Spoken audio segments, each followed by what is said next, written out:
was that first conversation with you and Hal of kind of, we're just going to build, was it, we're just going to open multiple concepts, or we're just going to slowly focus on one and slowly grow that way? Well, we had Cross Timbers, and the focus at that time was just Charleston's.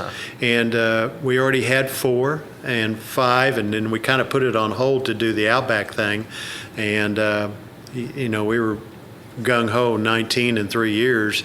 And then we came back and said, Cross Timber, I keep thinking of Cross Timbers, but Charleston's was a viable concept. It was doing well, and as we opened them, they showed great signs of success.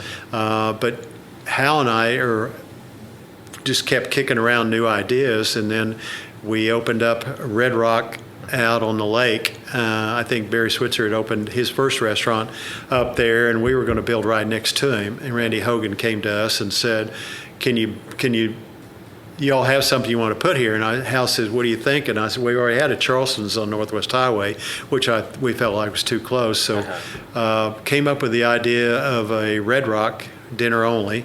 It's kind of a Southwest theme, and play to the lake, which it does. And it opened extremely successful, and of course we've gone on to build 5 more of those. But it was a challenge, but it was fun. New concept.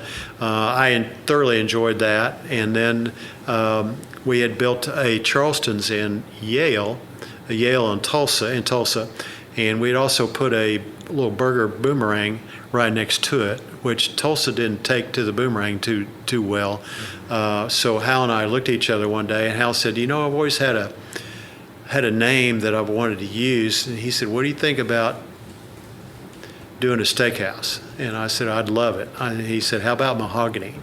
He said, I always loved the rich wood, and it stands for something really good. So we put together that little mahogany there, and of course we've got 4 of those today, and they do quite well too. So it kind of started leading us to doing, still doing Charleston's, but just expanding and growing and doing kind of what I love is developing new concepts and coming up with ideas and seeing what's out in the market. What are people going to be interested in? And it's kind of that vision that Norman Brinker had. Hal had a good vision, and led us down that path of, hey, let's go look at this, let's go look at that. And all of a sudden you see things out there. We saw something like an upper crust down in Dallas one day, and then I saw something out in Napa Valley that was like an upper crust, so we married the two, and we came up with the upper crust. And of course Hal, Hal and the coach, Bob Stoops came up with Louie's, because that was from Manhattan, Kansas. Bob had seen that, and next thing you know, we've got Louie's going. And then, is that named after his dog? It might be. I think it was. And then they used to play Louie at the end of the night too, but I don't know if that still goes on or not. And then the garage came along because of Brandon Kistler and Tanner Smith.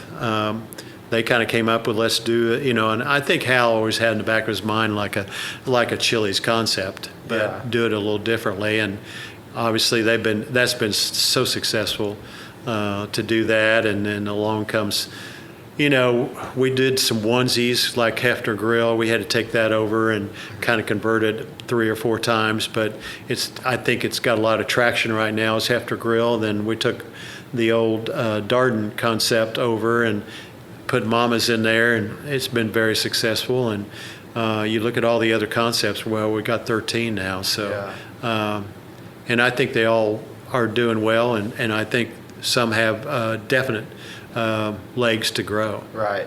Yeah.